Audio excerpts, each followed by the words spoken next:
Hey, everyone.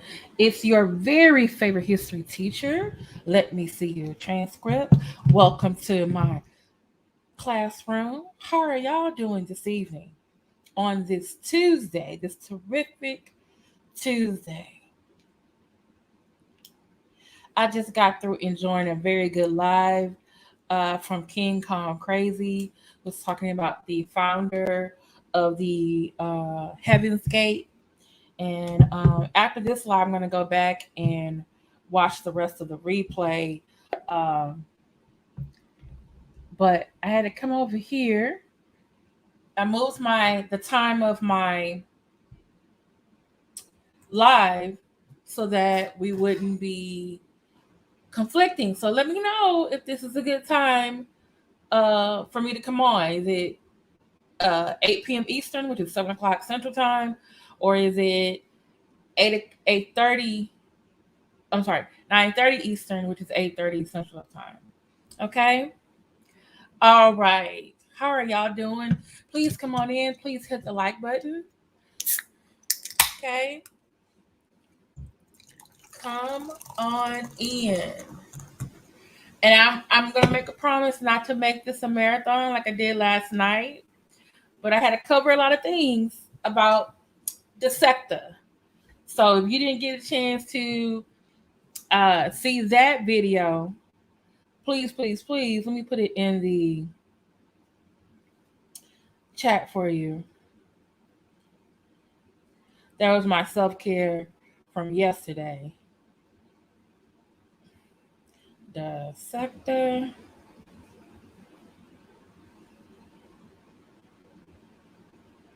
Election.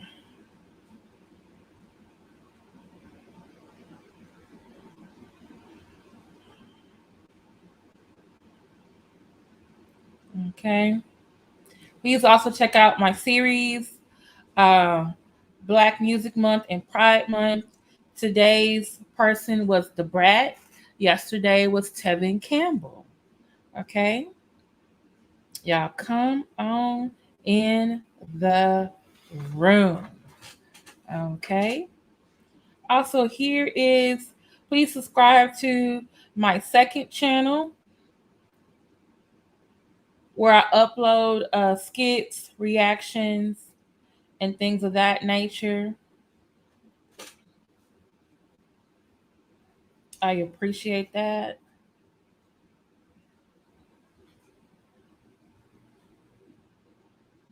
All right. Also, you can become a member of the channel. You can support this channel. I know some of you have. Thank you so much.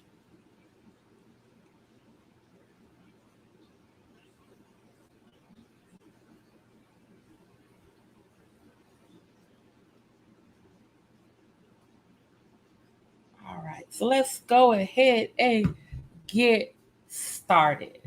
Okay. Yes. Please check out my previous live from Monday night. It's long. Um, I promise that I make the night as long. Okay. You can get one of these really great mugs at. Wait, it's not this one. Oh, I need to put that on there. I'm sorry. Where you can get one of these really great mugs that I have.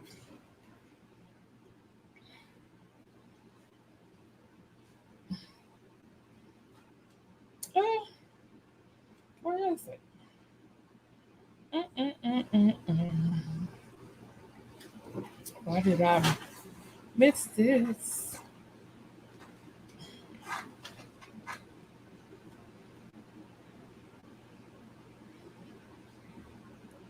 I'm so sorry. This is my BCU transcript merchandise.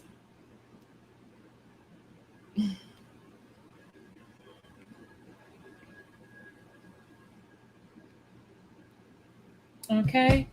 You can get one of these really wonderful mugs. You can get a Samsung or iPhone uh not holders, but covers, tote bags. I'm still in the process of trying to get design t-shirts. Okay. Well, thank you so much for being here with me. Please like, share, subscribe this live. Invite your friends, invite people over. If you're watching another live, please open up a tab and join me occasionally. Okay? All right. Let's get started. Right? All right. So the first thing I wanted to talk about is crime in Houston. I know you're all like, oh, here comes Legacy Transfer talking about her city again. I talk about good things about my city, the stuff that's bad about my city that have bad. I'm just like, so I want to show you something that actually happened over Father's Day, Juneteenth and Father's Day weekend. These are 3 different crimes. Okay. We've had car crashes, we have car chases, we have people fighting, getting shot, bodies being shown, being found, and one of them, all of them was like really, really overwhelming for me. It's like, oh my goodness, why is this so much? It's because we can go out again, we're not at home, and we should go back to the pandemic. But I was like, no, because there's a lot of high rates of domestic violence. And now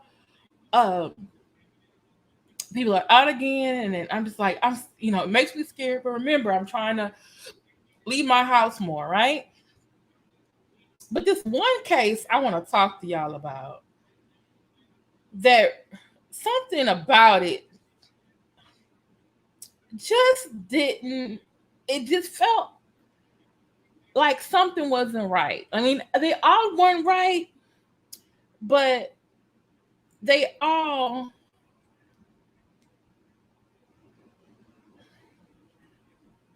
wasn't correct. Something about it just was off. Okay.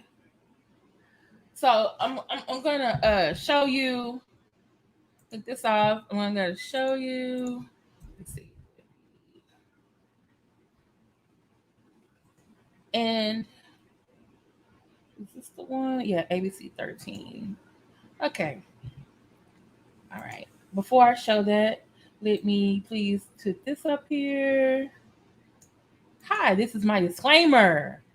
Any images, any videos, audios that I show or play is protected under fair use. This is for criticism, comment, news reporting, teaching, scholarship, research, and also parody. Okay? All right. So let's get started. So I'm going to share my screen, share audio, and share this. Okay? And I just want y'all to see if y'all have the same issue that I had. Can y'all hear? Please let me know if you can hear or not. It says there's 7 of you watching in the chat, and it's not including the other pages. Please come on in the room. Hey, Miss NW50. Can y'all hear? Because I think I can't.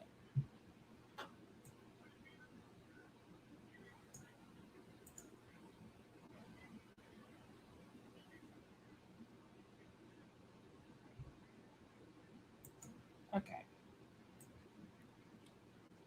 Okay, I'll put share in this tab. Okay, well, let's read the article. Okay, I'm not sure. Y'all can't hear the tab? Hey, Tamia. Hey, it was okay. I know I'm not crazy. Yeah, y'all can't hear. I can't hear you. Okay. Let me stop. Put the share screen. Share auto.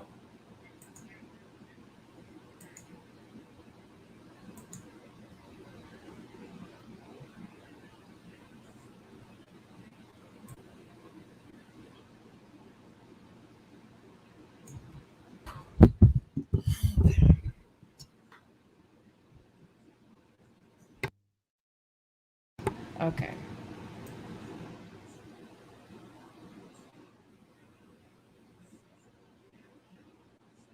I can't. I don't know why. Hey, good morning, everybody. So, Can you hear that, man?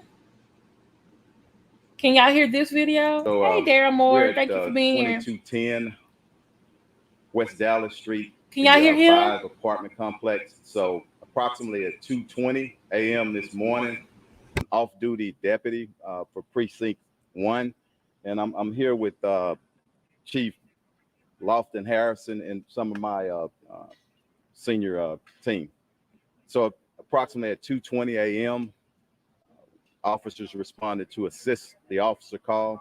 We have a 3-year off-duty deputy for Precinct 1, dropped an assist. An unknown suspect forced entry into his apartment. The suspect is a Hispanic male, approximately 5'5" to 5'4", wearing all black. He was armed with a shotgun and some type of assault rifle. He shot several times into the apartment, striking the deputy's wife in the leg. And also his 4-year-old stepdaughter was hit in the arm. The wife is okay. The stepdaughter is in surgery and stable. They report in a stable condition. We don't know anything of what's the motive of this. We don't know if it was targeted or what. All we know is he forced entry. At some point, the deputy exchanged gunfire with him. He feels that he struck the suspect. There is a separate blood trail. So I'm going to ask the public, if anyone hears anything about a suspect going to the hospital, especially our medical center personnel, please notify HPD homicide or just call our HPD dispatch. And any citizen knows anything about this, we really need to get this guy in custody. As far as the investigation, it's an off-duty deputy that's involved. Our homicide division, special investigative unit, will conduct the criminal side of the investigation. Precinct 1 to handle their administrative investigation. Our officers, I'm proud to say, administered first aid to the daughter and the wife, and we just pray that they're going to be all right.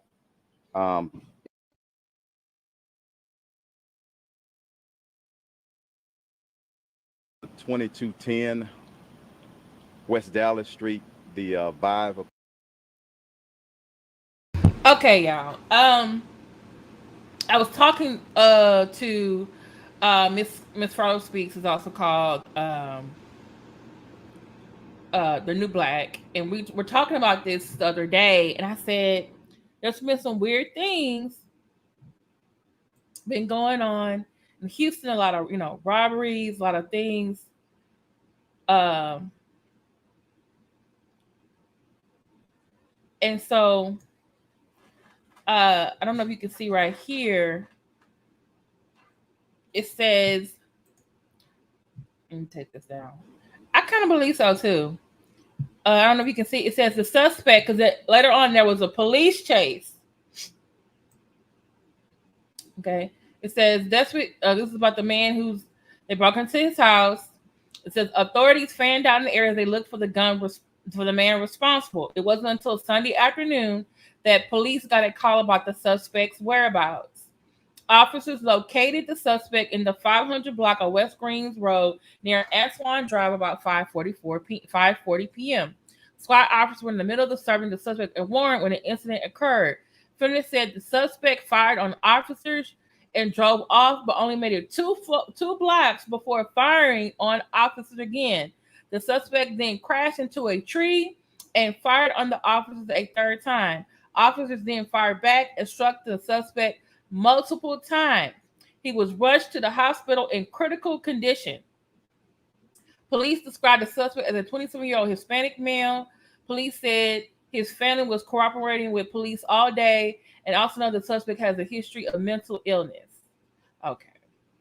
Investigators weren't yet sure if the deputy constable was targeted or if the intrusion was a random act. The deputy works for Harris County Precinct 1 and has been with the agency for around 3 years. Okay. So what?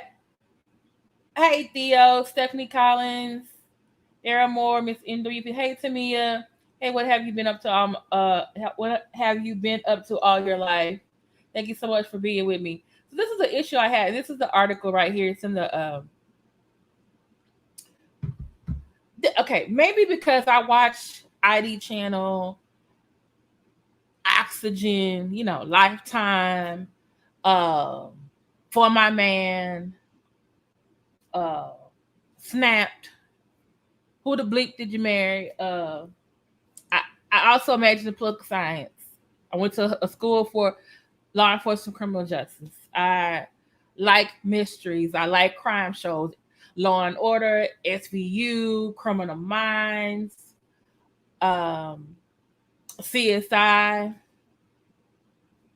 I like, So when I read this and I heard it and I said a couple of things was like, something, no.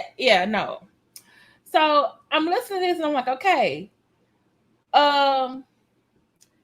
this man, who they now say is 25-year-old Hispanic male, broke into your apartment, because I thought it was a house, broke into your apartment when everybody in the place is asleep. Because at first I thought it was a burglary, but no, it's an invasion. So you came in there, and another article said he had a shotgun, and he had some other and a regular gun, I guess, or AK-47. I'm not sure. Shotgun and AK-47.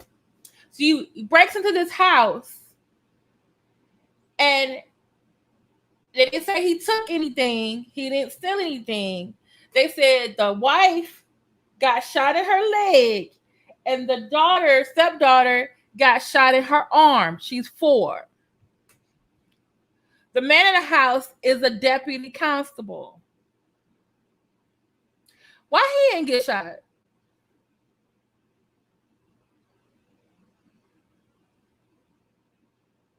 Were you in the kitchen getting a snack?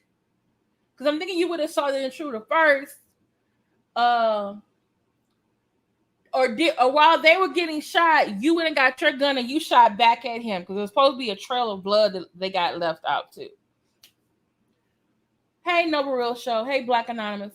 So I'm trying to figure out, you're a cop, you're a deputy constable, your gun is probably not that far away. Why didn't you get shot? And why is the women in your house got specific places where they got shot? Your wife got shot in the leg. So I'm assuming she was in the bed with you. Your stepdaughter probably is in her own room, unless she got scared and came in y'all room because she couldn't sleep. She got shot in her arm. Now, this man breaks into your home. Did he go to your room first? Or did he go to the child's room first? Or did he just get in there and just... Because I'm thinking bullets is flying everywhere. But why is he only hitting 2 particular targets that he hits if he's just shooting? Okay?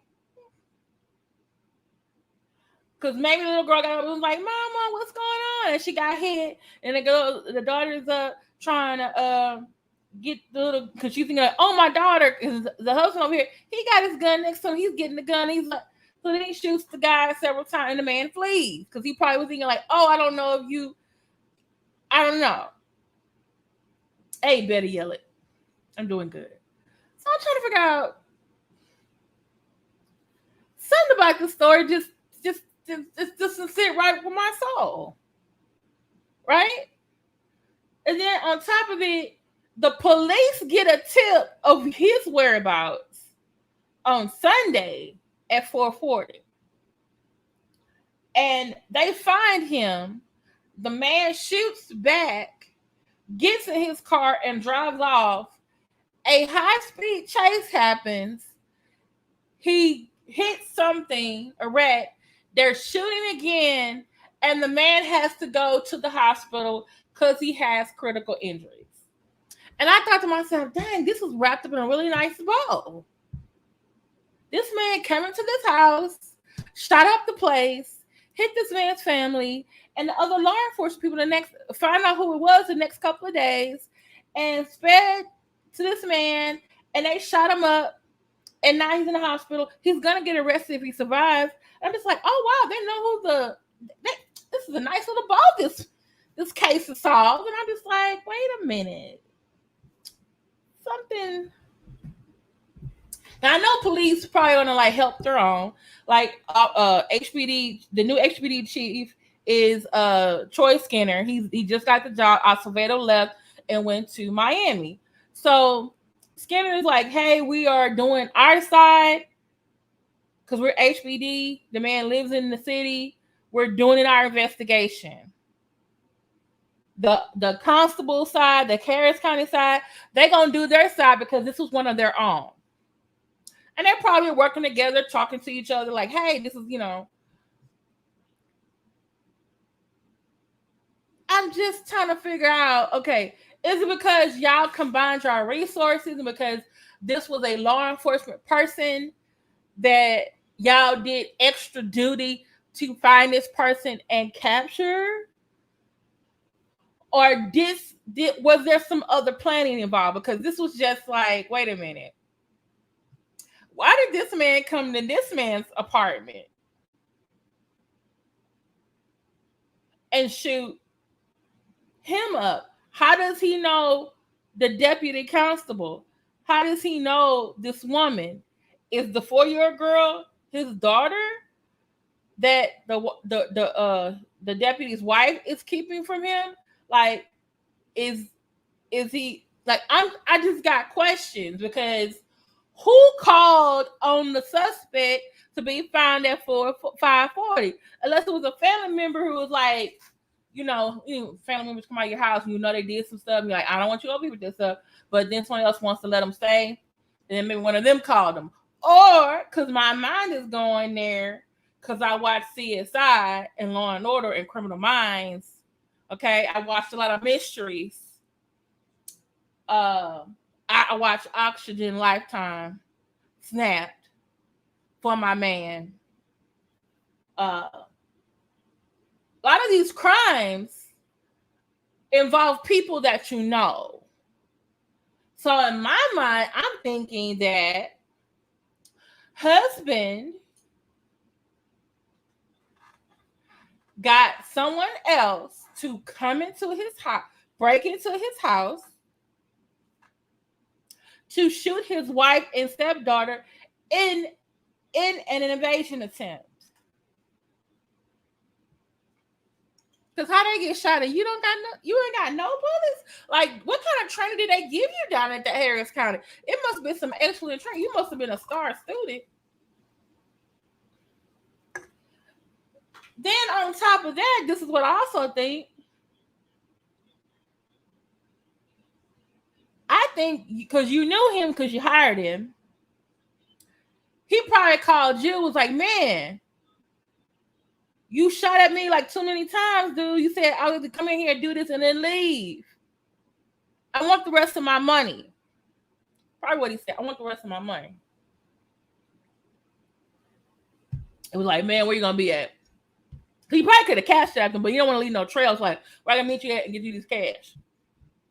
And that deputy constable, called from somebody's phone, anonymous tip, and told him like, hey, I heard someone over there said he was over there off of Greens Road in Antoine. And because remember, the man wants to tie up loose ends. He don't want nothing coming back to him that he was involved in his wife and his stepdaughter, incident. Because maybe the thing was the guy was supposed to shoot both of them, the daughter, the stepdaughter, and the wife, and they both supposed to be dead, but they're alive now. So that means wife can identify him, maybe stepdaughter can identify him. Okay? I'm just saying, this is written in my head like something is not something right. And then when your cop friends, maybe your friends, maybe not, but you know how they act because one of their own house got invaded. They find the man. He's like, oh, he's panicking, grabbing his gun, getting in the car and leaving. And he probably thinking in his head, man, as soon as they get me, they catch me, I have to tell everything. But he really don't want that man telling everything. And he's hoping the law enforcement catches up with this dude. He got a gun and just keep shooting. Hell, it's Houston. We've had a couple of shootings.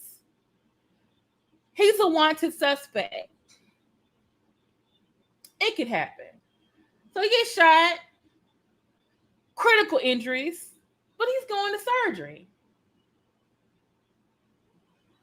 And the police said in the article, well, we don't know how they know each other yet. If they know each other. My thing is, this man gonna have a problem if the 27-year-old Hispanic male pulls through and starts talking. The daughter got shot. The stepdaughter got shot in the arm. She has critical, and she had surgery. The wife got shot in the leg, and I'm just like, wait a minute, because then also I think about this too. What if there was no home invasion? Deputy Constable, him and his wife been arguing lately. Maybe he really doesn't like being a stepfather. Maybe he's trying to discipline the daughter because she's actually being a little brat, and the mom is like, no. Maybe this is too much for him to do, and a whole divorce, like in his check, what he get is just too much. You got a life insurance policy on both of them. Hell, they can die and you can start over. I don't know. I'm just thinking about something. Your gun is nearby. You sleep with your wife. Your stepdaughter got her own damn room. Or sometimes she comes in there because she can't sleep. You, when they go to sleep, pull out your gun, shoot your wife in the leg, and shoot your stepdaughter in her fucking arm. And then your ass was like, it's an intruder, babe. It's an intruder, babe. It's an intruder. She's bleeding. It's shot. She just believe in you. And you call the cops and say, well, it was a home invasion. Someone broke in and shot my wife and shot my stepdaughter, but I shot him a couple of times. And this is what the man looked like.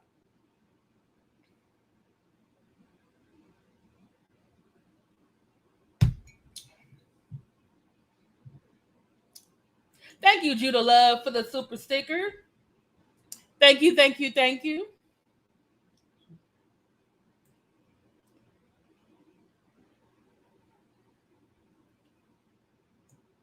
So, what? Okay, let me put it like, put a 1 if you think the deputy constable is involved in this attack on his wife and stepdaughter, or 2, this man broke in his house, shot up the place for whatever reason, whether he's going to steal or he has some prior history with the wife and the stepdaughter.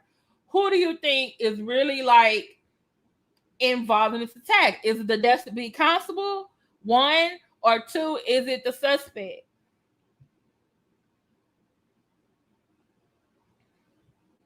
And maybe he was trying to shoot up the place, and he was trying to shoot at the constable, but the wife and the kid got hit by mistake. Thank you. Love you too, Judah Love. What do y'all think? Please hit the like button. Please hit the like button. I have 10 of you. I have 13 watching, 13 in the chat, and 10 likes. Please, please, please hit the like button. I'm just saying, like,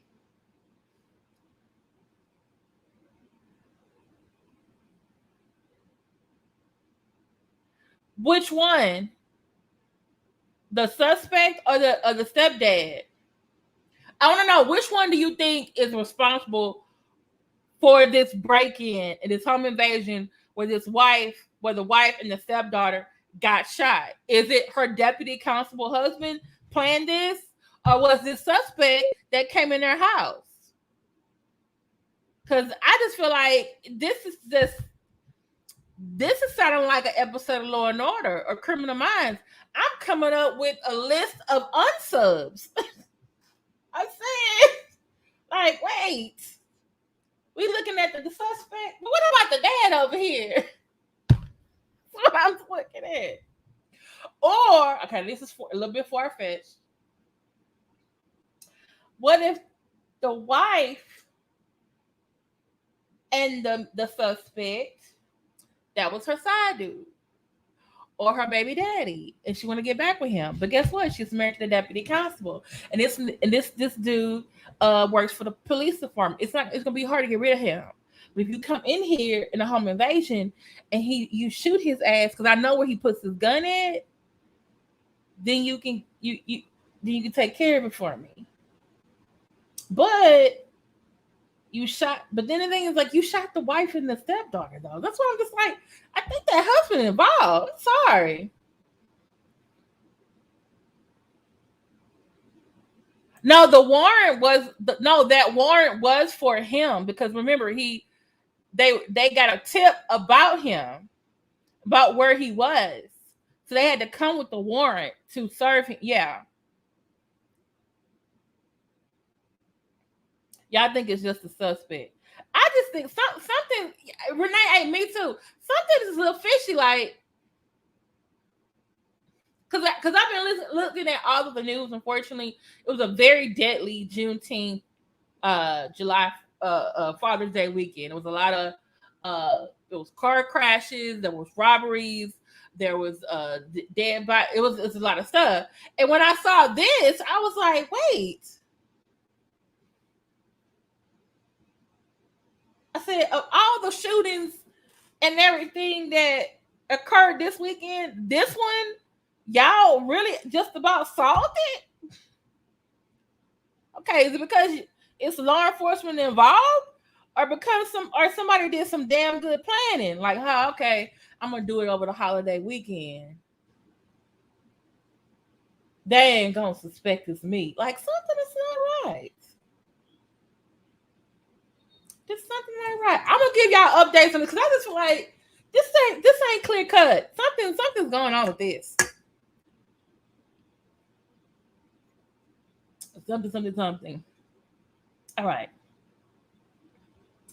Whew. But yeah, y'all check out this article for yourself, because I'm just like,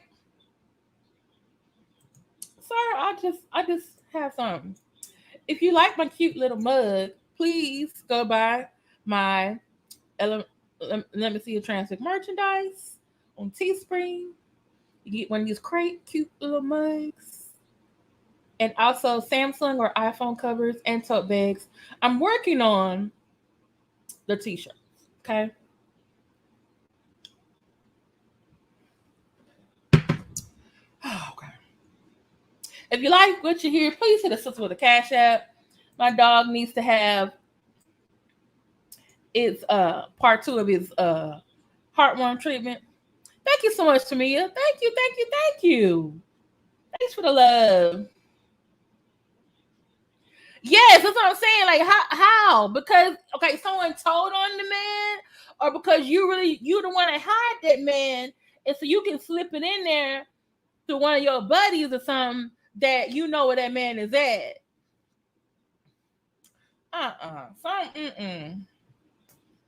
Hey, beautiful. Something's up. Something just ain't right. It just ain't right. All right. You like what you hear? Please help a sister out. Cash App or buy me a coffee. They haven't named who the guy was. They just say he was a 27-year-old Hispanic male. So I'm gonna keep y'all updated on that, because I'm just like, something's just not. Something's. Mm-mm-mm. Something's. Something's. Something. It really is. Something is something. Because I'm just like, wait a minute. This don't feel right. Okay. Here are some other places you can also meet me on social media. I'm on Facebook, Tumblr, Twitter, Instagram, and that is my Cash App, LMSYT, Script. Okay. All right. So my next story I want to talk about. Okay, should I do Juneteenth chronological order, or should I do Father's Day first? Okay. Oh, I'm sorry because I was talking about crime in Houston. This is another goddamn crime that's about to happen next month. It's premeditated. I need this man. I wish I could get him arrested, but I just don't want him coming here. I don't. Okay. I don't want him to poison my community with this damn book. And I need help. I need y'all to contact the shrine. I'm gonna put my little video in the chat. Please watch it. I have other contact information. The video is 15 minutes and 15 seconds because he's supposed to be coming. Stephanie, did you ever find out where he I'm gonna call it to stop Umar from coming to Houston?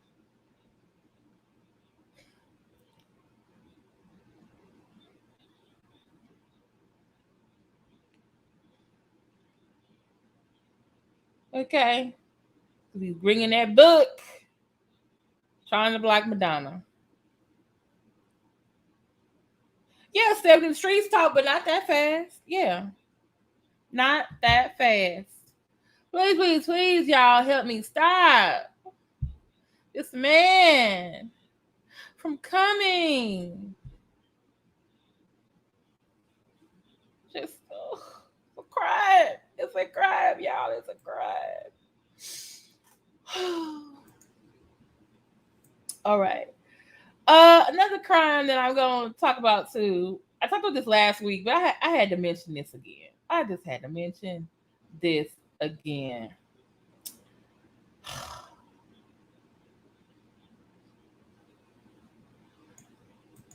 Y'all know about my governor.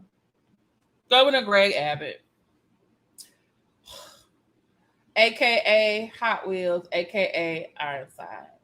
Those are my nicknames for him. Those are the ones that I heard out here in these Texas streets. I told y'all he wants a border wall. He declared the south part of Texas an emergency. He blames so-called immigrants coming here with he said COVID. He doesn't think Biden is doing what he's supposed to do. But Biden did give us, FEMA resource when we had the Texas freeze. But instead, so guess what Governor Greg Abbott wants to do, in case you didn't hear about this last week?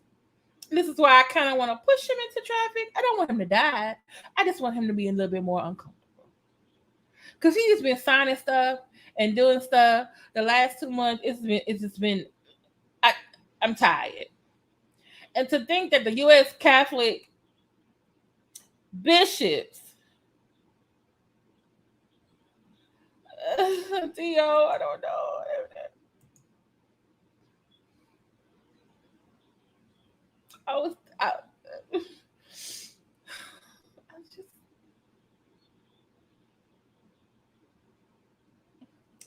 I don't know about that. So Governor Greg Abbott, instead of spending $250 million on updating the electric grid in Texas so that we don't have another issue like we did 4 months ago, he wants to make a down payment of $250 million for a border wall.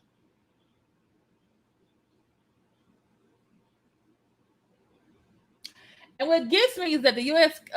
Council of Catholic Bishops is actually in discussion about whether or not they want to give communion to politicians who are not in line with the Catholic beliefs or Christian beliefs, especially the pro-life.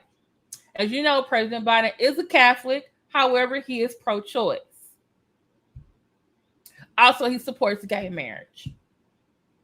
So some of them are like, hey, he shouldn't, we need to issue an edict. He can't receive communion. And other politicians can't either. But my thing is this. If that is the case, and I understand he's the president, are you only doing it because he's the president?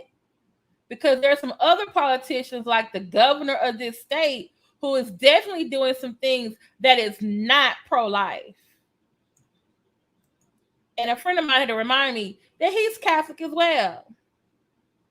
He's trying to build a border wall to stop immigrants from coming over, like they can't dig tunnels and they ain't got drones out here. Saying that agencies don't have to serve people with disabilities or LGBTQ who may be in need of services. I'm just saying. Also, we're the state with the largest number of executions. But you're supposed to be pro-life. So if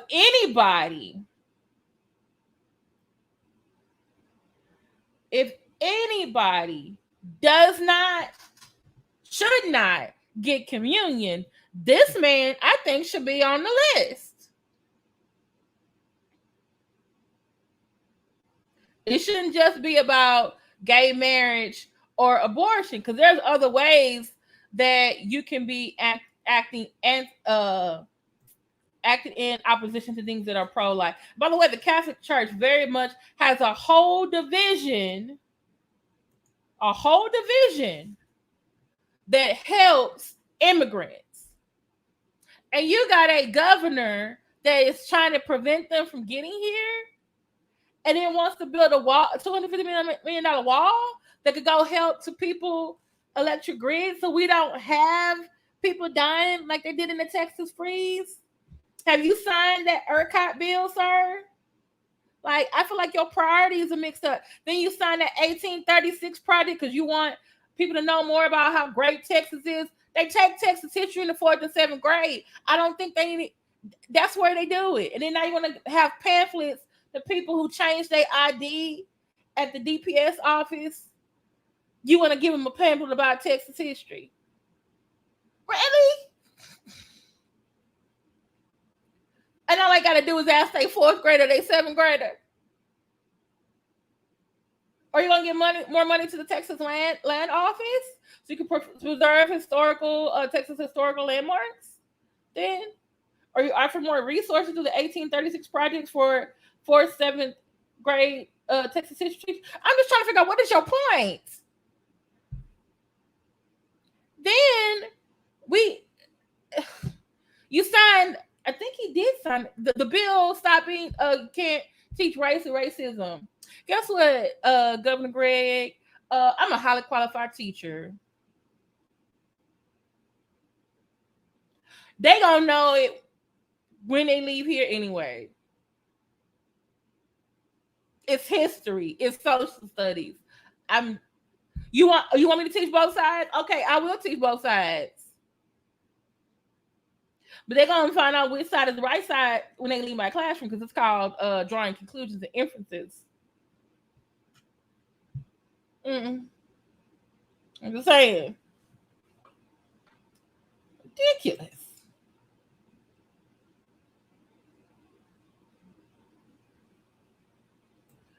Renee. Yeah, Catholic Charities has a whole division. They got a whole office. It's like, what the hell?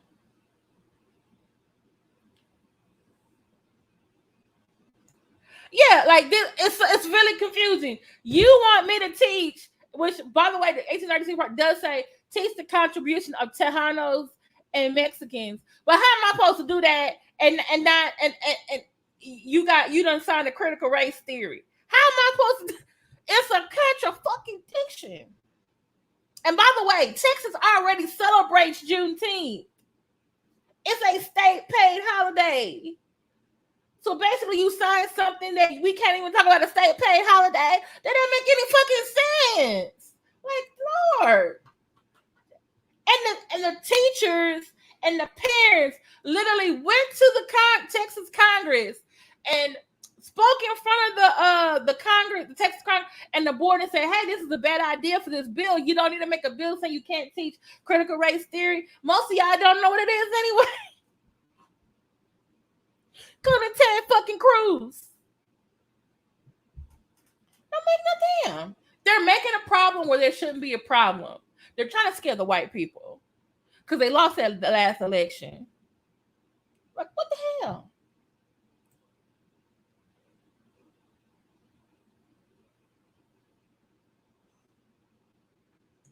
Oh my good.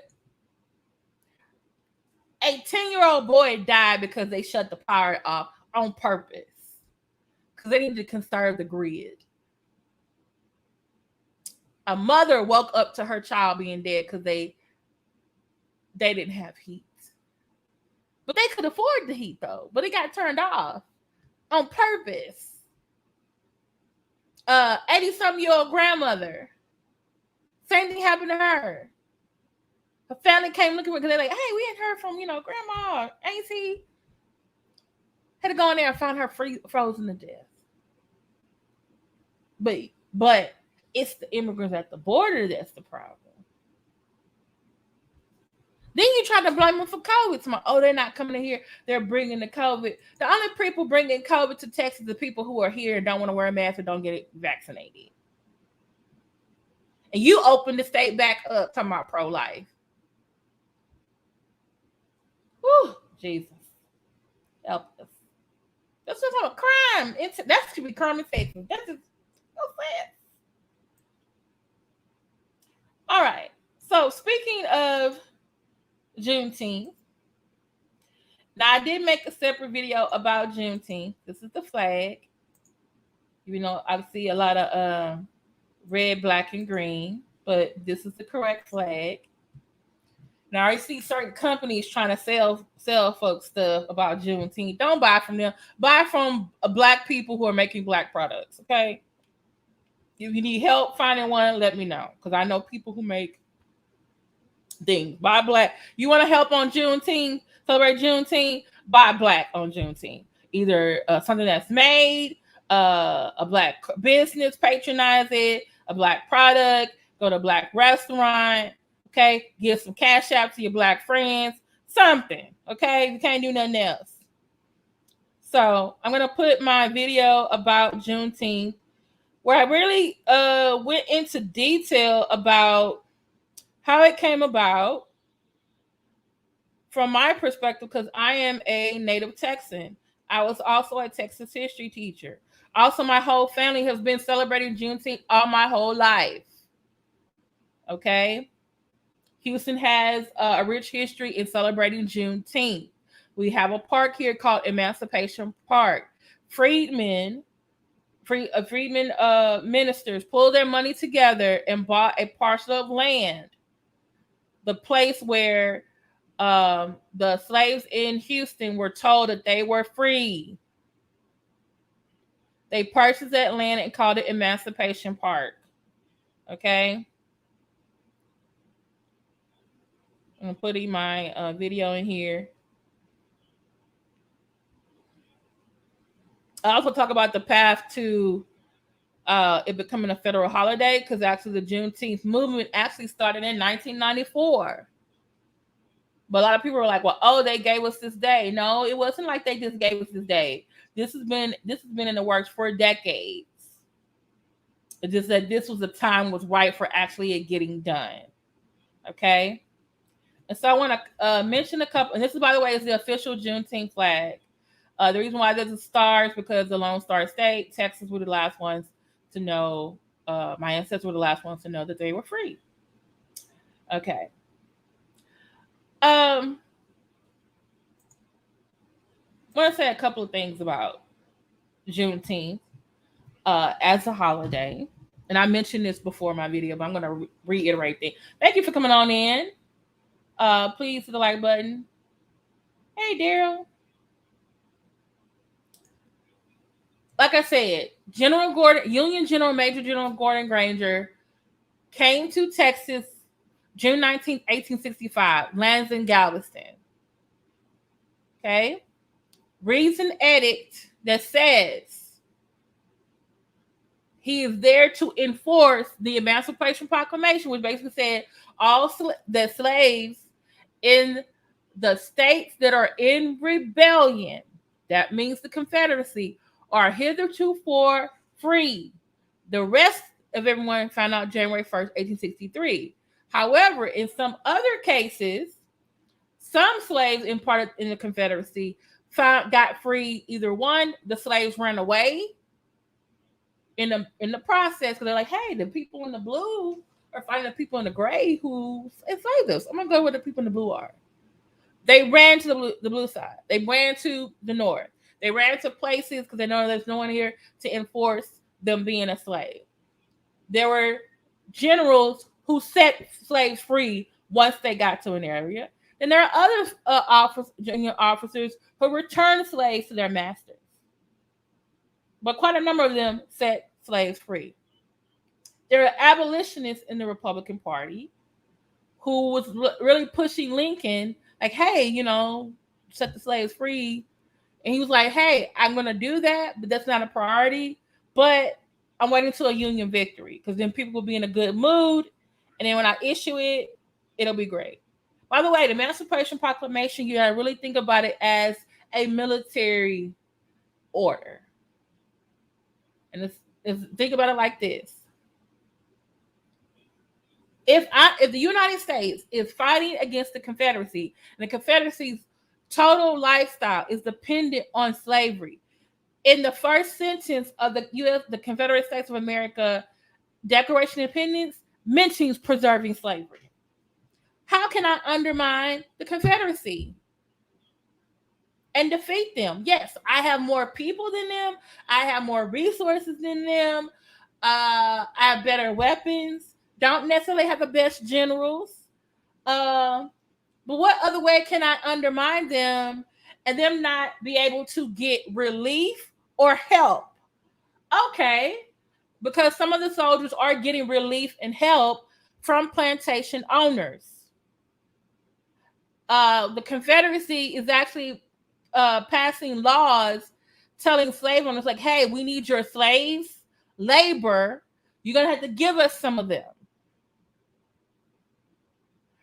So what Lincoln does after he listens to all of, hey, Empowered Esquire TV, y'all really need to check out her channel. Did you know? Oh yeah, by the way, R. Kelly got a new lawyer today. Are there from Diva to Divine Light? She examines, looks at court cases. Y'all need to really check her out. So he listens to Secretary of War, the Secretary of State. He listens to all his cabinet, who are, by the way, different people on the spectrum in his party. That's one good thing about Lincoln. And also George Washington, too. They had people, smart men around them, different ideas. He listened and then made some decision. So he makes a decision like, okay, and also he's meeting with, Frederick Douglass. He's meeting with abolitionists and stuff like that. He decides to write the Emancipation Proclamation, which basically turns the war from one of, hey, I'm preserving the Union, keeping it intact, to, hey, I'm preserving the Union and I'm abolishing slavery. Okay? But like I said, a lot of people want to think of Emancipation Proclamation, it's a very liberal, very, progressive document. But you also need to think about it as a military decree, a military order. I'm going to undermine my enemy's source of income, source of dependency on their economy, their way of life. And I hear that they are using the slaves as either labor out there in, with the Confederacy. How can I stop that from happening? Oh, I'll free their slaves. Then I'll tell all the generals when they go to the South that from now on, any slaves that they see, they have to set them free. So now, what's the whole point of the South fighting if Lincoln freed all my slaves? Or they run to the Union side.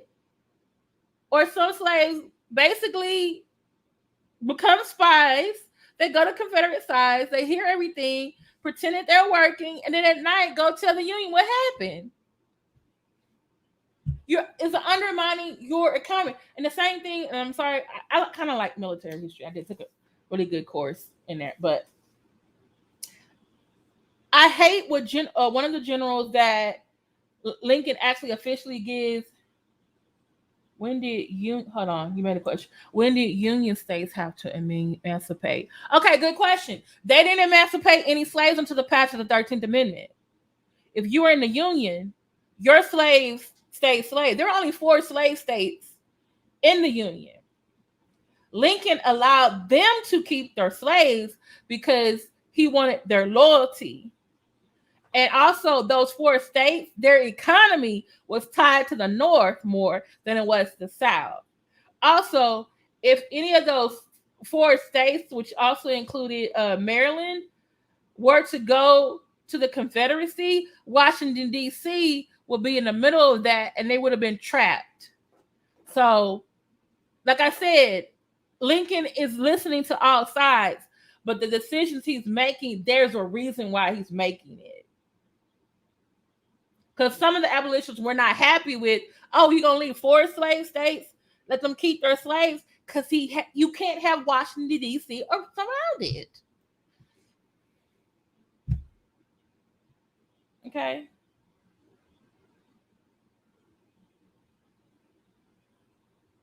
Let me see.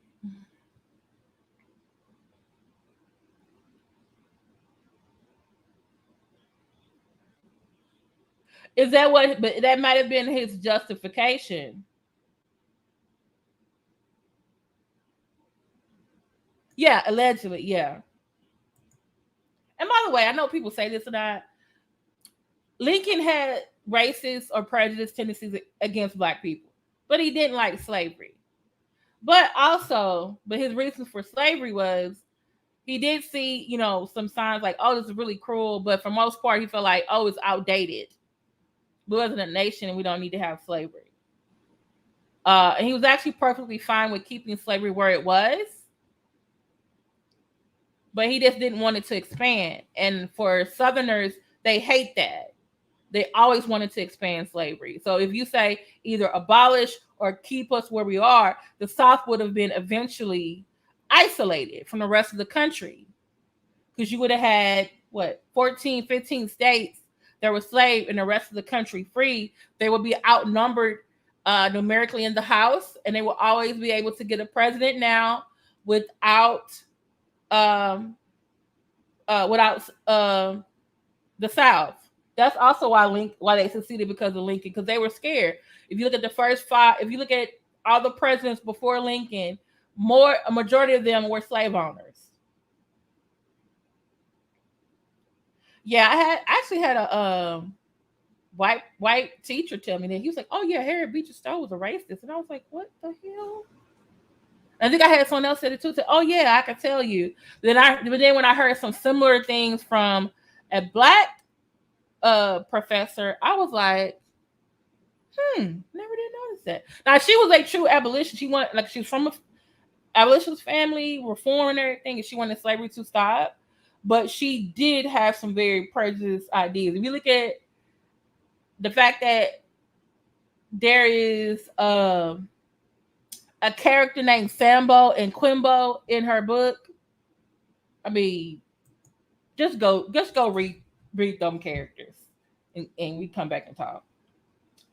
But also, I think a lot of people also look at her book, were upset about her book because it was like it really depicted slavery in a very unhospitable light. And actually, her book got banned.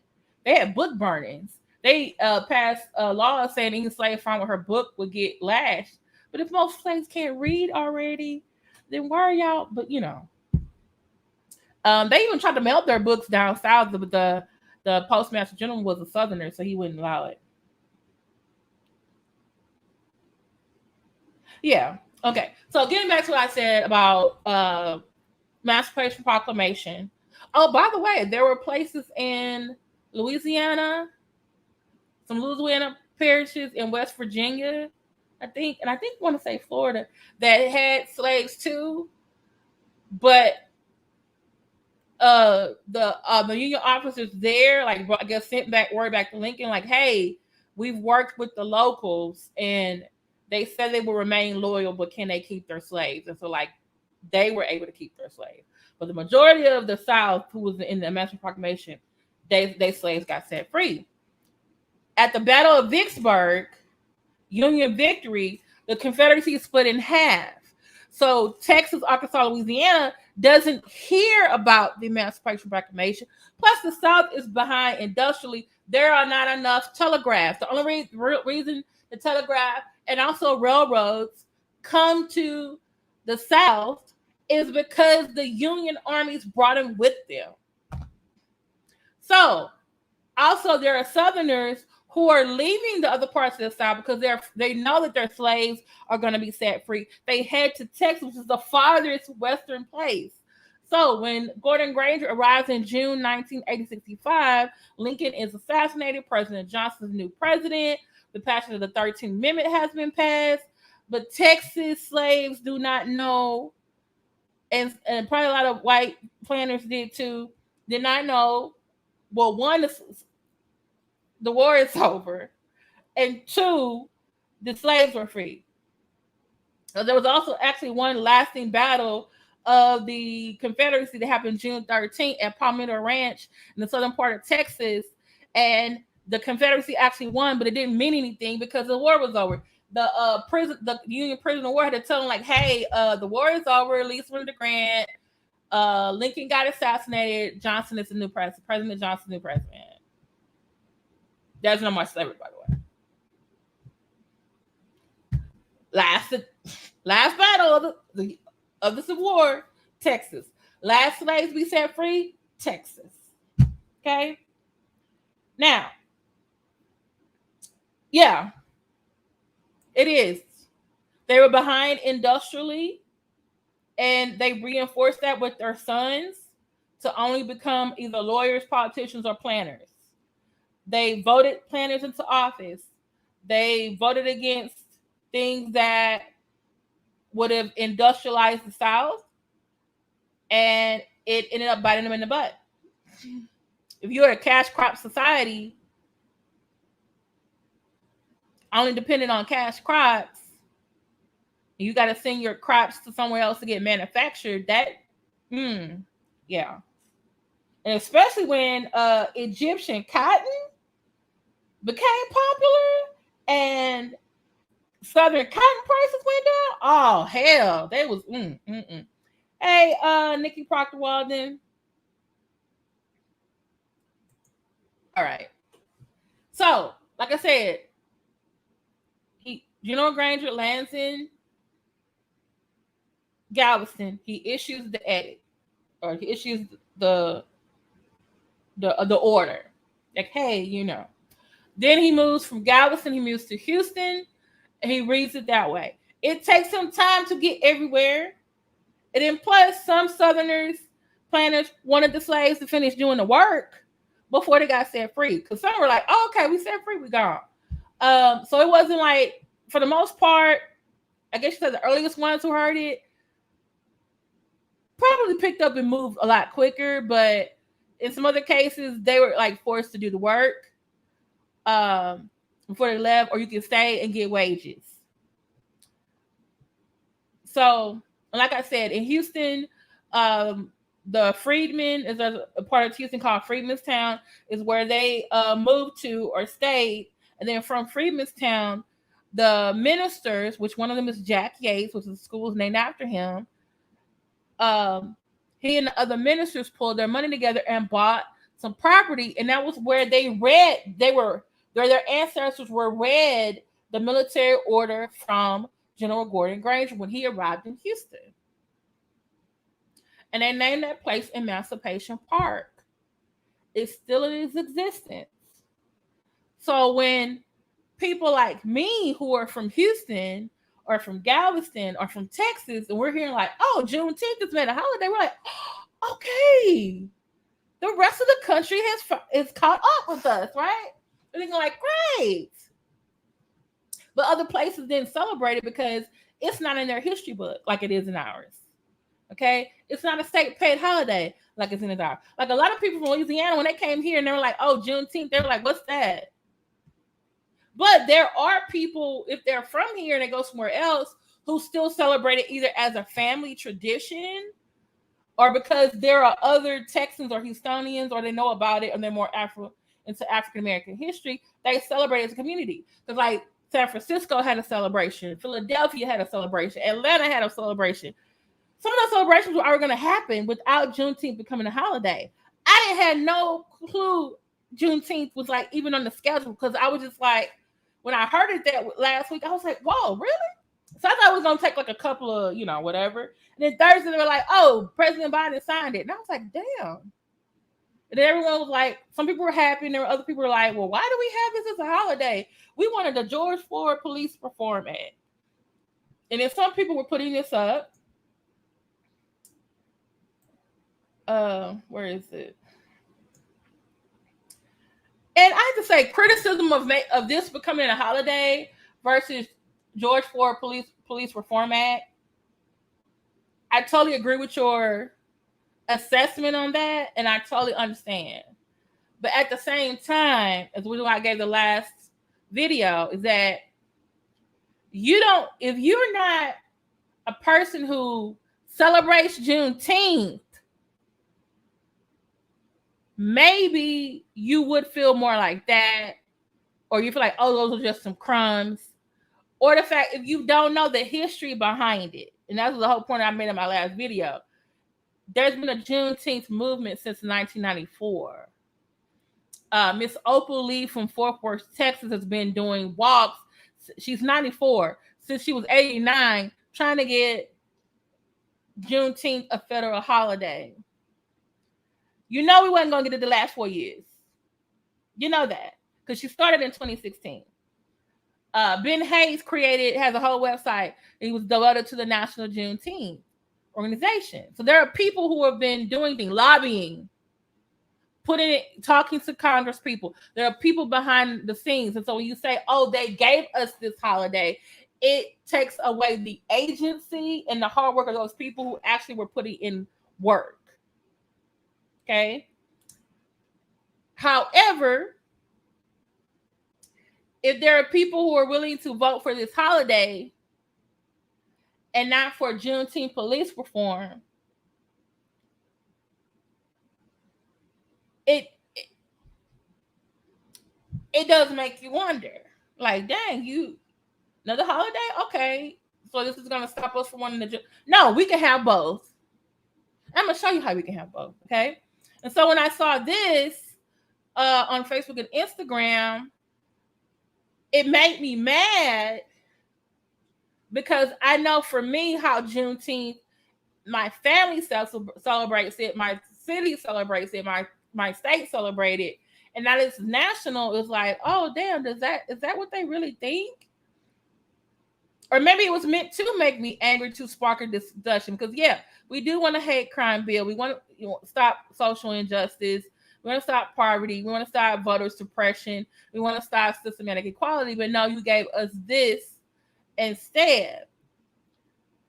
But like I said, I don't want to say like, oh, you gave us this when there were people working on it for it to happen. And so that's why I say you're upset about Juneteenth being a holiday. You want the George Floyd Police Reform Act. Hey, Black Anonymous, I'm going to show you how you can use Juneteenth to make people in Congress accountable. So we can have the George Floyd Police Reform Act in addition to having Juneteenth. Because hell, we can have both, as far as I'm concerned. All right, so I'm going to show you what to do. Pay attention.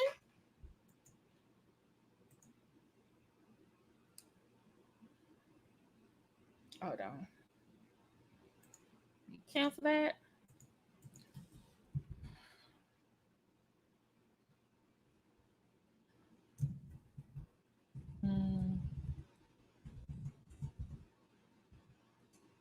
All right.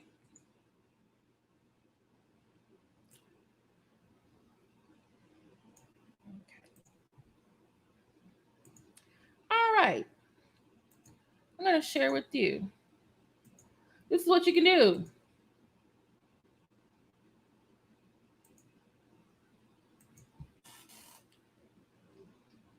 Okay. All right. I'm going to put the... All right.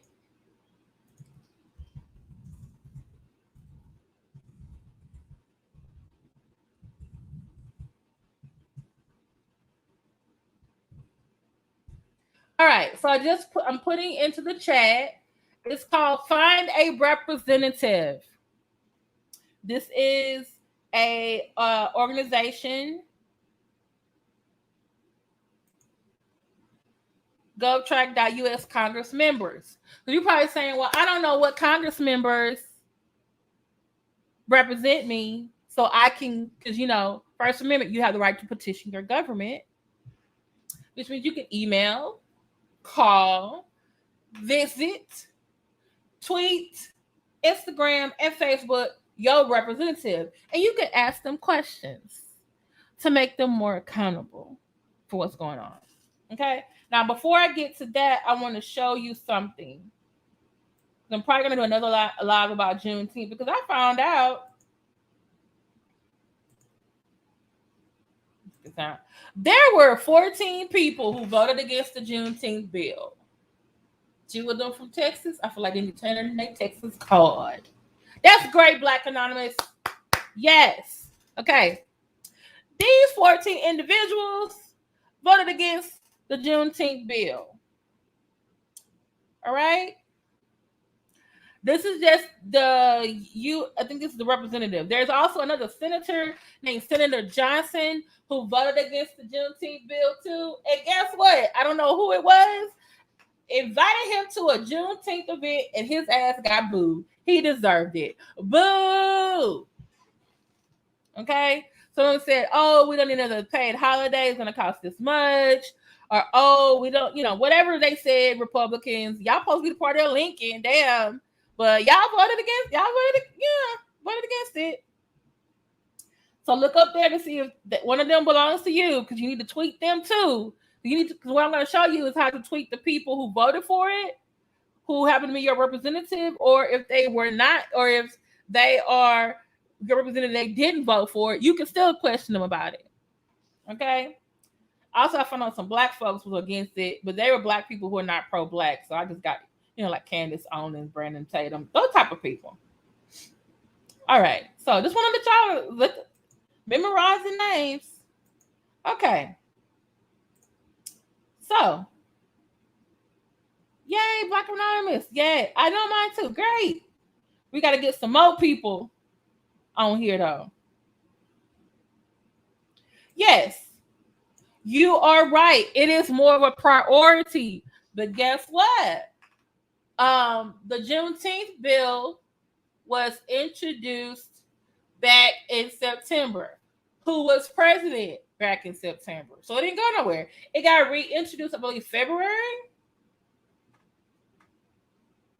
Who's president now in February? Just saying. The George Floyd Police Reform Act got introduced into the House and voted on majority. It got sent to the Senate, who we are still waiting on, unfortunately. So we got to get their asses together. All right. So this is the ad. Please bookmark it. So on this page, let me see if I can make it bigger. Y'all can see the whole thing. Okay. All right. So you can see the whole thing. You can put your address or you can put your state and it will list your rep. So using my setting example, these are the 2 U.S. senators. Okay. And it has when they came into office, when their next election is. Oh, really? I remember that. Okay. So I thought it was one where you can okay.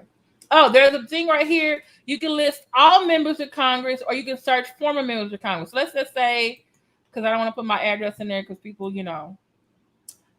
looking for me. I like the docs around here. You can put in your hold on. I want to say what. Let me stop. I'm going to put in my address now. It's not going to show you that I'm doing it. And then when it pops back up, you'll see who all my representatives are.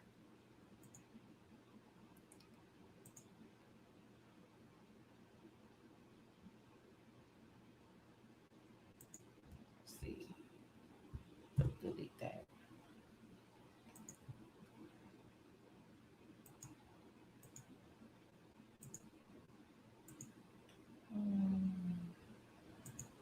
Okay. All right. Y'all see that? Okay. So I put in my address.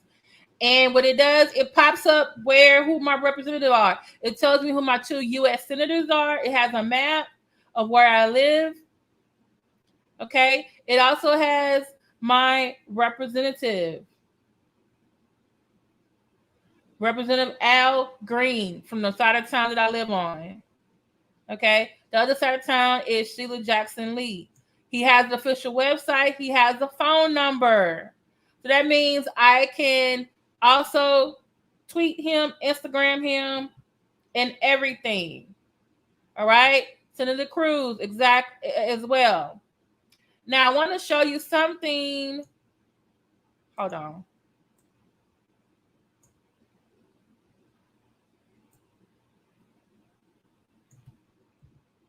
Okay.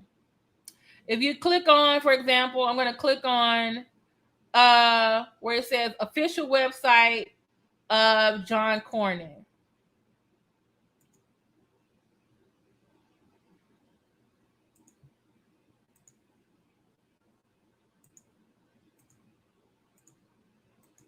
By the way, John Cornyn was the one that introduced the Juneteenth bill in the Senate, which was surprising to my ass. I was like, really,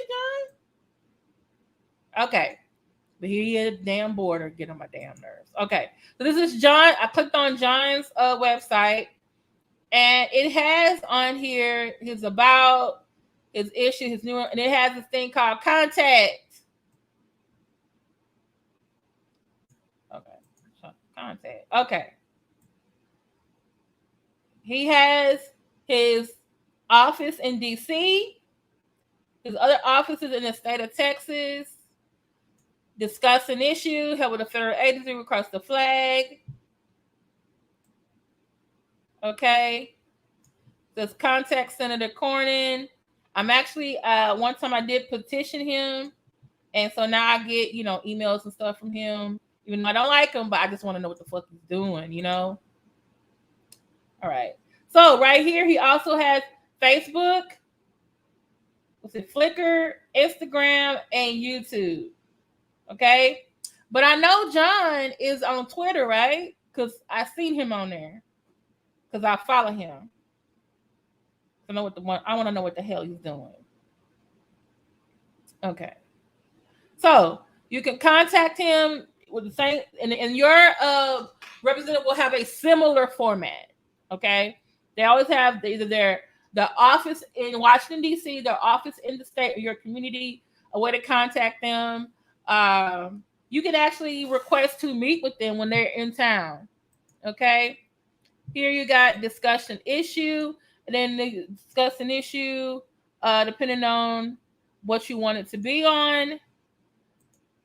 Now, when you do this one, I will say it will take you a while to get a response back. You might get a response like, "Oh, I thank you for sending an email to John Corn. We'll get back with you momentarily." If you want a much more immediate response, this is what I have done. I'm going to show you what I do, and I would suggest you do this as well. Let me see. We go here.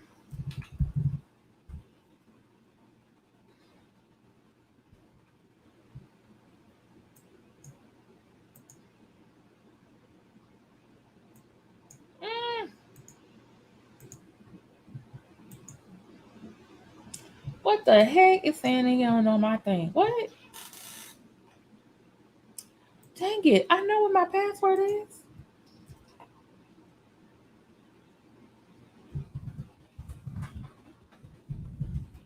Man. I gotta text it to myself. The code. Oh, Lord, I'm sorry, y'all. When it does that. Like, I know I didn't change it. I don't think I changed it.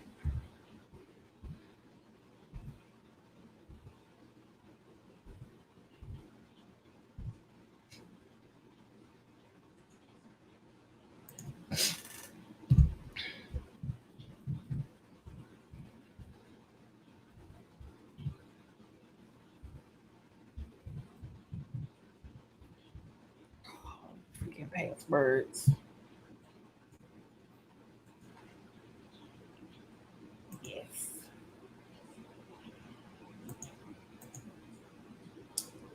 Okay, seeing this with okay. All right. So thank you, Black Anonymous, for sharing my video from last night. Appreciate that. Okay. So here we go with share. Now you're probably saying, let me see the transcript. I don't know about no Twitter. Whatever makes you comfortable to do.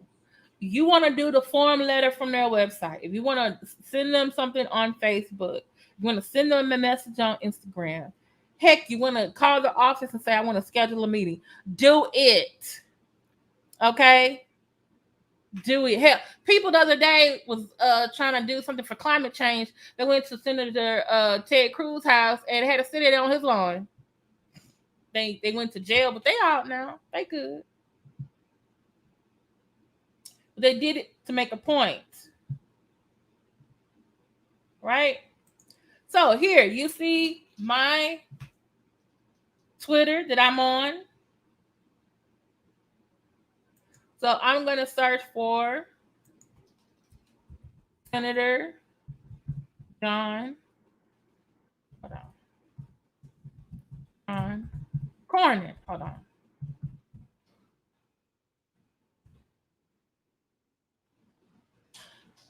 Okay. So everything comes up Senator John Cornyn, but I know I'm following him. I'm going to click on his name. Guess what? So I'm going to show you what I did because I want to lead by example. John tweeted about the Juneteenth bill becoming law.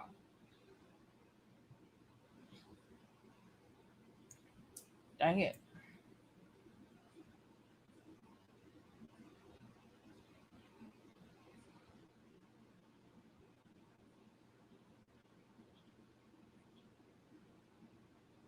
Where is it? Okay, I keep going. And 20th. Okay, so this is where he was. Oh, this is it. So look at John. Since 156 years ago, Major General Gordon Granger was here at the former Osterman building in Galveston and read General Order 3, which announced to Texans that all slaves were free and declared absolute equality. The title for this beautiful mural. Oh, yeah, by the way, if you ever go to Galveston, they just built this really beautiful mural there. It was so great. Just saying. Proud to be a part of this. It's dedication. Nice. What up? Opportunity. So I clicked on John tweet, and here I go. I said, as a native Texan and a history teacher, thank you so much for introducing the Juneteenth National Act in the U.S. Senate and thereby helping Juneteenth to become a federal holiday. But I wanted to ask, what are you doing to also get the George Floyd Police Act passed too? Ladies and gentlemen, this is how we can use Juneteenth to make these people more accountable. We can just sit here and complain. We can do memes. We can have discussions. But the people in power who are voting for these bills, we need to put pressure on them now. Hey, you passed Juneteenth. That's great. What about this George Floyd police reform bill? That's what I need to get done next. And you might think, oh, he gets lots of tweets. No one may see it. But guess what? The other people who saw this, who came here, saw my damn question, and he didn't delete it. It's still there. Does this mean that I stop tweeting John about this? No, I'm going to tweet him again. But if I get a whole bunch of other Texans to do it, and if I can get the rest of you to contact your congressman and ask them the same question. If they voted for, if your person, when you look them up, voted for the Juneteenth bill, this is the question you need to ask them. Thank you so much for voting for the Juneteenth bill and making Juneteenth become a federal holiday. But can you tell me how you're going to vote on the George Floyd Police Act? Because right now it's the senators who have not voted for it. The Congress has already passed their part of the bill. They had a majority for it. Do y'all understand? We definitely have a reason to criticize that the Juneteenth bill was passed before the George Floyd Act. But now that the Juneteenth is here, what are we going to do? Is it going to sit here? Are we going to do something about it? Get your Twitter fingers, your Facebook fingers, and your Instagram fingers, and email fingers, and email these people in office. Hell, call them up. Here's the website again for you to find your representative. Find your senator and say, hey, thanks for voting for this Juneteenth bill. How are you going to vote on the George Floyd police reform bill? And then maybe you need to ask them, well, I'm going to remember this in 2024. I'm going to remember this in 2026 when you're up for re-election. Hello? Come on now. Come on. Do you hear me in the back?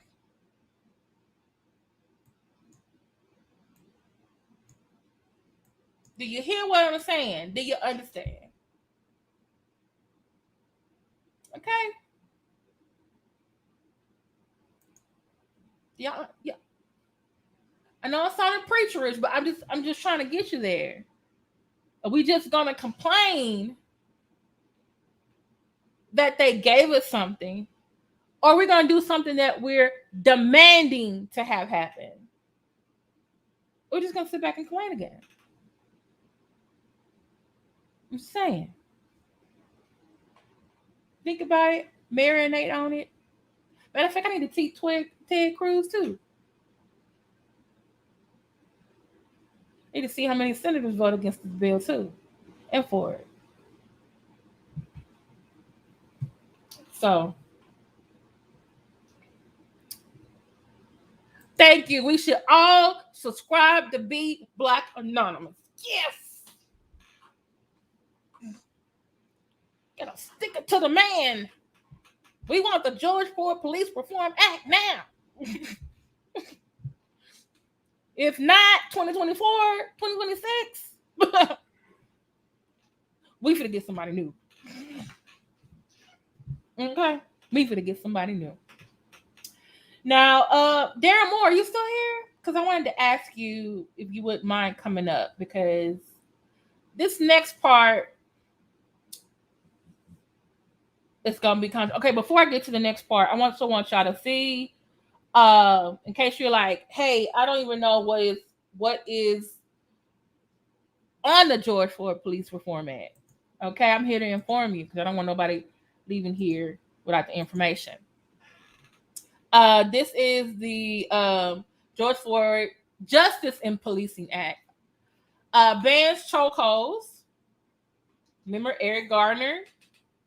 In racial and religious profiling, because not only are Black and Latinos and Asians profiled, but people who are Muslim or Jewish as well. Eliminate qualified immunity for law enforcement, and mandate data collection on police encounters. There needs to be a list. Yes, right now. Thank you. Because right now they did a test run in the Senate,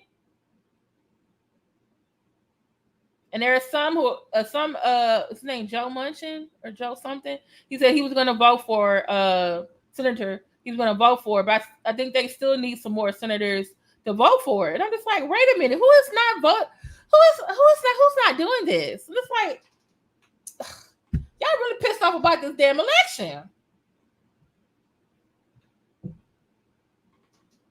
Hey, ask them about that too. Say, hey, you voted for the Juneteenth bill. Thank you, appreciate it. How are you gonna vote for the George Floyd and Justice Police Act and the John Lewis Voting Rights Acts too? Let's ask them both questions. Let's put the heat on. Thank you, Black and Rose, for reminding me about that. Let's put the heat on.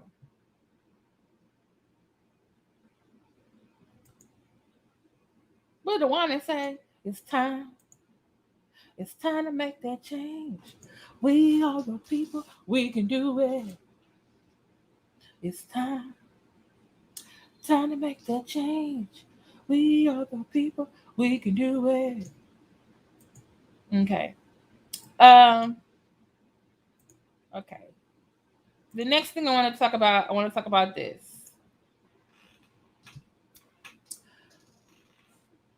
Juneteenth was Saturday. Father's Day was Sunday. It is always observed in the United States as the third Sunday in June. It was actually created by a lady who was raised by her father after her mother died. I want to say her mom died in childbirth. And so she thought that there should be a day to honor fathers, just like there was already a day to honor mothers. Okay. But it seems for years, I've been noticing on Father's Day that the single mothers have been getting shout outs too. And I'm not discrediting single mothers. It's 16 of y'all in the chat. Thank you so much. Please hit like, share, and subscribe. Okay, some of y'all may or may not get mad at me on this. The single mothers have been getting shout outs and being told Happy Father's Day as well, because they're doing the man role and the female role. I totally understand that. I totally understand. However,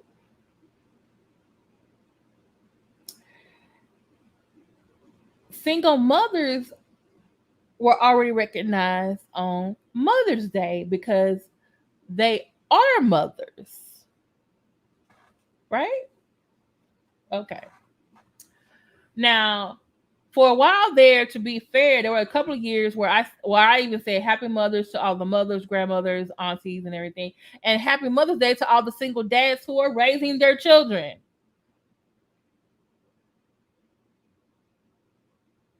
None of the mothers said anything about me addressing the single fathers. There wasn't that many of them, but there are who take care of their kids, who do both roles. But do you see the single dads trying to hijack Mother's Day because they baby mama, maybe a deadbeat, not around on crack, or doing just highly toxic. Left him with, you know, all the duties of mom and dad. Do you see them hijacking Mother's Day from you? Bet not do that, nothing like that. But then here comes Father's Day. Because it says Father's Day. And I'm looking at my timeline. Happy Mother's Day. I'm sorry, Happy Father's Day. Happy Father's Day. Happy Father's Day. To the dads, the stepdads, the grandfathers, the uncles who stepped in, the male cousins who stepped in. I was saying Happy Father's Day to my dad, who is no longer here, and my uncle, who's no longer here, because those were my, I guess you can say, my father was more my father. He wasn't always present in my life, but my uncle was always there. Always there. So in a way, he was kind of like my dad. And so I missed him. And I put, Happy Father's Day to both. And I said, Happy Father's Day to all the Facebook dads and the male relatives who are dads. And I did not mention single mothers, because I thought it was just fair. This year I didn't say single dads on Mother's Day. I thought it'd be fair. Because if it's Mother's Day, then it's Father's Day. Now, if we want to go somewhere where we don't, for people who are traditional, there's male and female, men and women, and we actually have 2 different days where we're addressing them, then technically single mothers shouldn't be addressed on that day. And single dads should not be addressed on Mother's Day. Now, if we're doing a non-binary world, then any parent for that matter probably should be addressed on either of those days, or there should just be one day called Parents' Day. But I digress. That's a discussion for another time. My thing is this. Is it right for single moms to be told Happy Father's Day? Is it them getting the recognition that they're also doing the father role, even though they are not a father? Or is it they are just some bitter women who unfortunately picked the wrong man to be their father, either on purpose or accidentally, and are hijacking Father's Day from the real fathers and daddies who should be being appreciated that day? I'm just saying. What do y'all think? Y'all can be honest with me. Y'all can. People may not agree. Y'all still there? Don't be scared.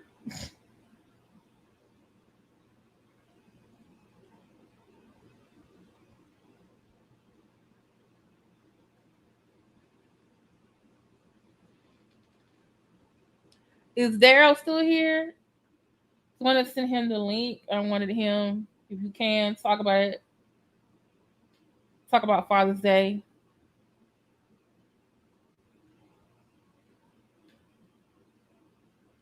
Or are there any other dads I can send the link and they would like to talk about Father's Day? Are y'all okay? Are y'all?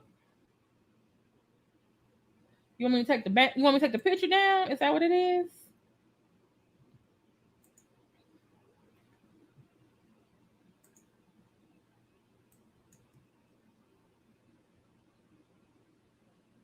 Y'all tell me how you feel.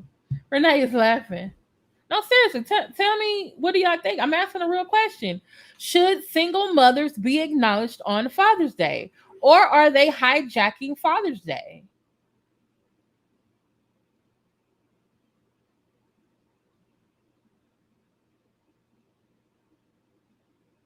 Because one thing about myself, I'm not a single mother.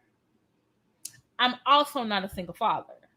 So I don't know. I think, hey, ladies, you got Mother's Day.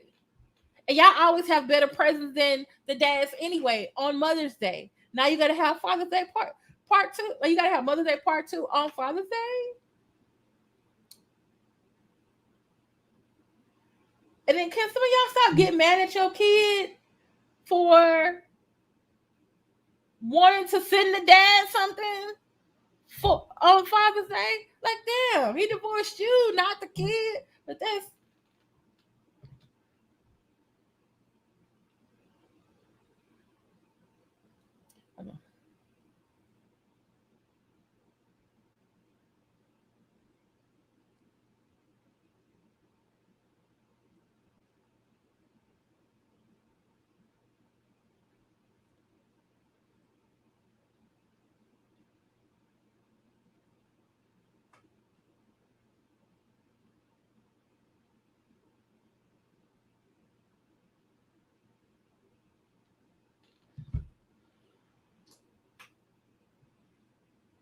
okay, Black Rose. You just listening. You just like to listen to my voice. Okay.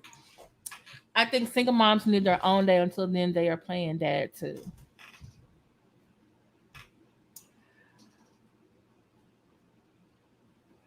But have the single dads hijack Mother's Day from y'all?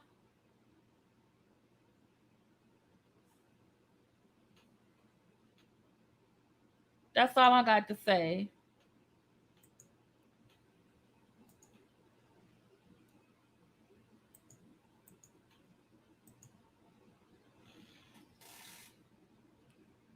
Okay.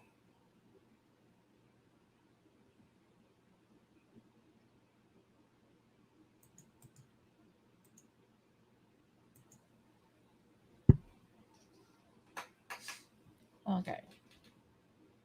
So I'm gonna ask my friend. He's a single father. He's an outstanding father, daddy.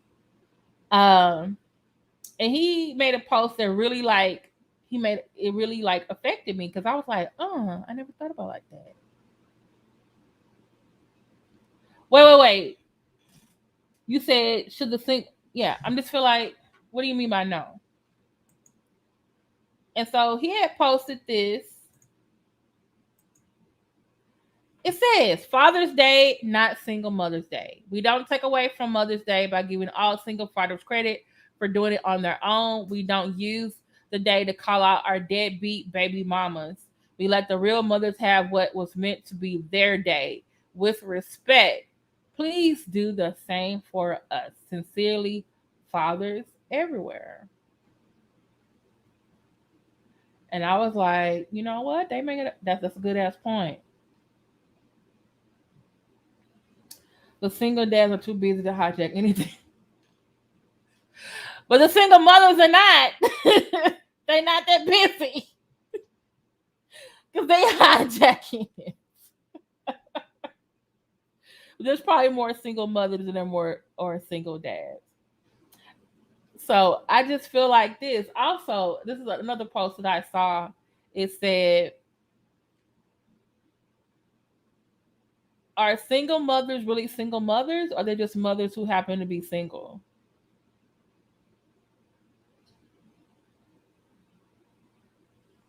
Because if you're a single mother, does it just mean that you are doing everything, or you? Okay. Hey, Darryl. Thank you, Miss. Hey, Mr. Moore. How you doing? I'm doing good.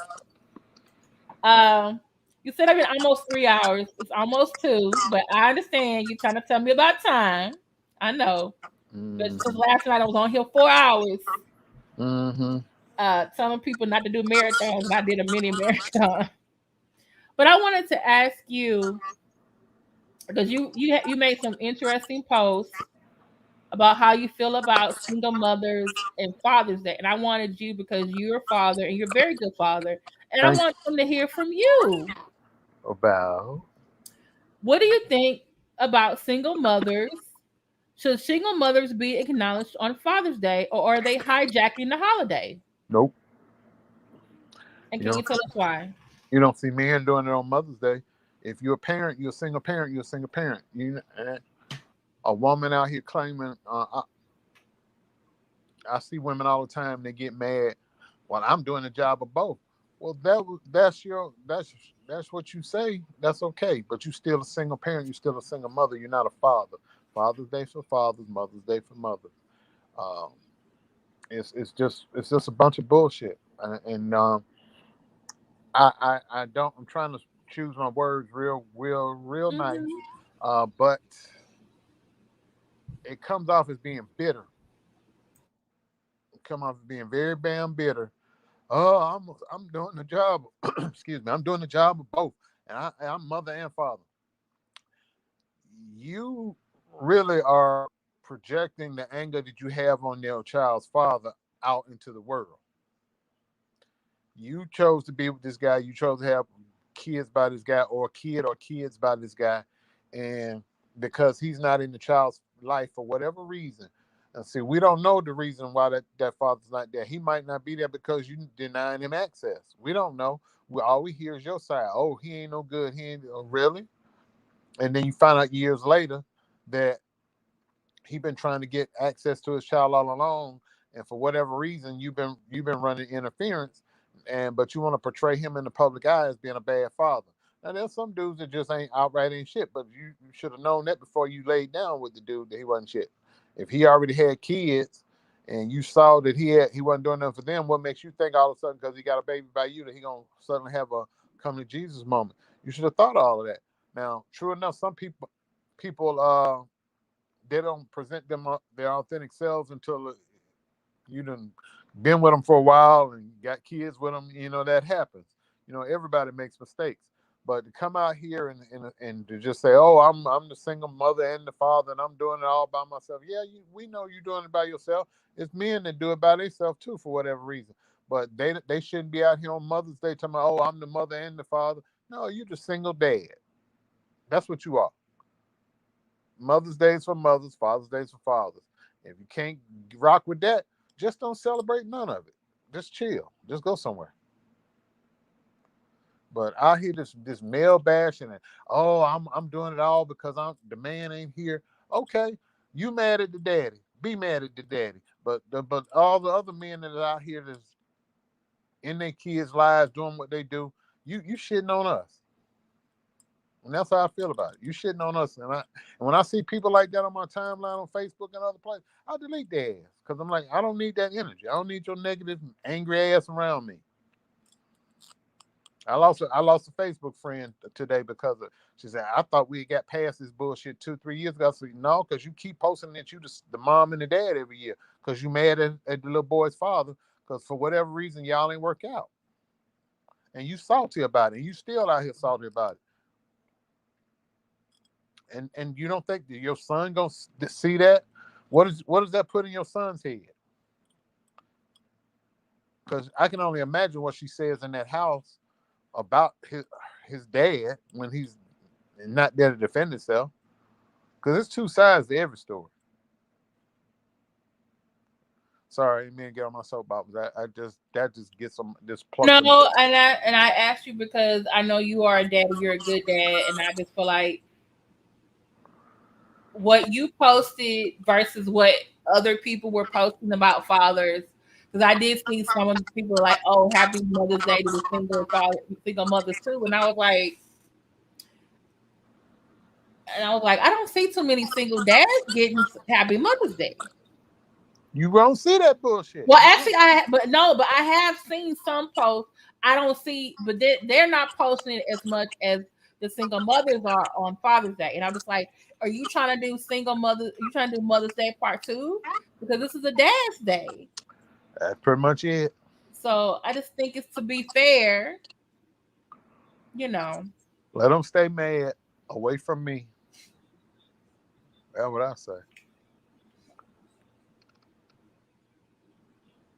So yeah, I understand, and I brought up this too. Since some people are like, "Hey, men are men, women are women," you got Mother's Day and Father's Day, so that means the single moms can't be the fathers. if that's what you believe in, right? But now you want to say no, I do both roles. Mm-hmm. Isn't that convenient for you? You want to get acknowledged on both days, and you're not. So, but what did Renee A say? The single dads are too busy to hijack anything. Mm-hmm. But how was your Father's Day?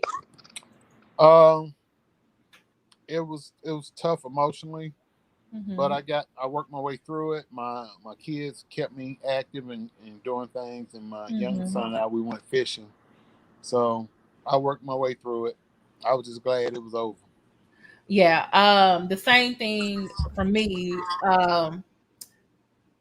Cause I also got like for me, like me and you, both of us, our fathers are no longer here. And for me, which I think a lot of people also need to understand too about Father's Day and also about Mother's Day. There are those of us who don't have a parent or both parents still here. So we're extra sensitive on that day. So I just think some like, hey, you need to check on us, see if we okay. Um, I did do a post, to my dad and my uncle. But for me, like some people, I had issues with my father that we never got to resolve. So for me, it's like I miss him, but then at the same time, I'm still upset about some stuff from childhood that I can't even talk to him about and get resolved. And I have to be like, okay, let's make this day about Mm-hmm. something positive, not something negative. And so, like you said, keep him busy, you know. So, but yeah, I wanted to get your opinion on what did you think about single mothers being addressed on Father's Day? I it's a bunch of junk. Mm-hmm. It's a bunch of junk. Because I even said the whole reason why Father's Day came about was because a little girl, her mother died in childbirth, and her father raised her. Mm. And so she wanted fathers to be acknowledged. So it's like, okay, Well, that's a good reason. That's a yeah. real good reason. But I'm surprised that it's trying to make that turn among some people. Mm-hmm. They're going out here and just I'm doing but the job of both. Okay. So you taught your son how to tie a tie, the shave, change oil, change a tire. Or All be right. a non-binary transgender holistic healer. I knew you was gonna say that.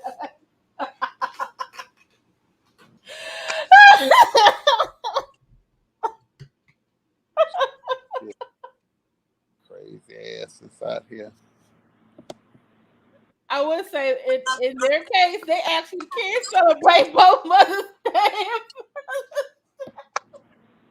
Mm-hmm. Non-binary. That's what I'm gonna start saying when you start doing that dumb shit. I'm like, oh, so you're a non-binary. Oh, your ass. So you non-binary. Inside joke, y'all. Oh, non-binary ass. Yep. You sure enough. You non-binary thing will doodle you. Okay. Well, thank you so much, Darryl Moore, for coming up here on my live. I actually came on at a different time today. Came on at 8:30 Eastern. So I'm playing with this time frame so I don't conflict with some other Mm. uh answer fraud warriors who come on at the same time. Because like everybody seems to be coming on at the same time. So I was like, oh, let me try a different time. But thank you so much for coming up here. And oh, also, let me put this up here. Y'all please join me in the chat tomorrow night at 8 p.m. Eastern Mm-hmm. on Darryl Moore's channel. Let me put his link in the chat.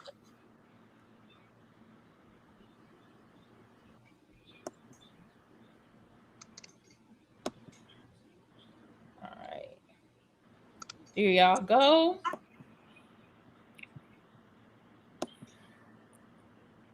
All right.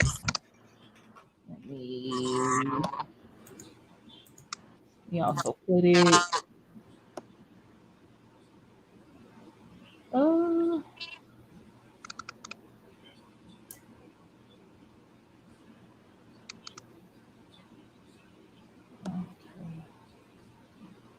Let's see. Oh, here it is.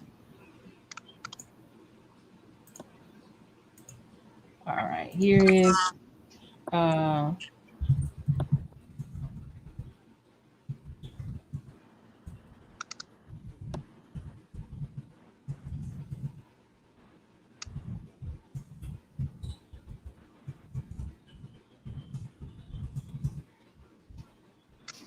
right. This is I am dropping the link. So please, after this live, please go over there and set your reminder.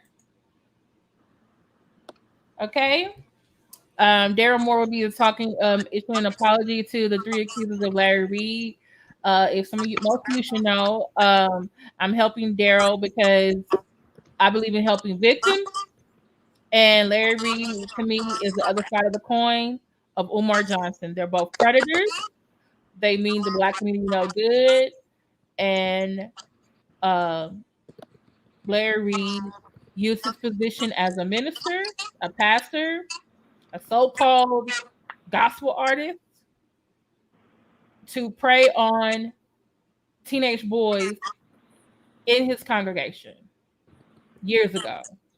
And he's lying about it. And we need to do things to support them, but that All right. Anything else, Darryl, before you go? I'm gonna get them niggas. Yeah, Darryl. All right, everybody. Thank you to my moms, Nikki Proctor Walden, Hella Mello. Thank you for the members of my channel, Stephanie Collins. Okay. And thank you, Renee A, Betty Yellick, Black Anonymous, Theo, Tamia. Thank you for the super stickers. Thank you, Darryl Moore. Thank you, Empire Esquire TV. Y'all need to go check her out. And hey, beautiful. And if I have, what have you been up to your life? Judah Love, Hello Mello, Miss NW50, and Nova Real Show. Thank you for coming. And I will see y'all in the chat. Darryl Moore's chat tomorrow night, 8 p.m. Eastern. Please set your reminder. Good night, everybody. Bye.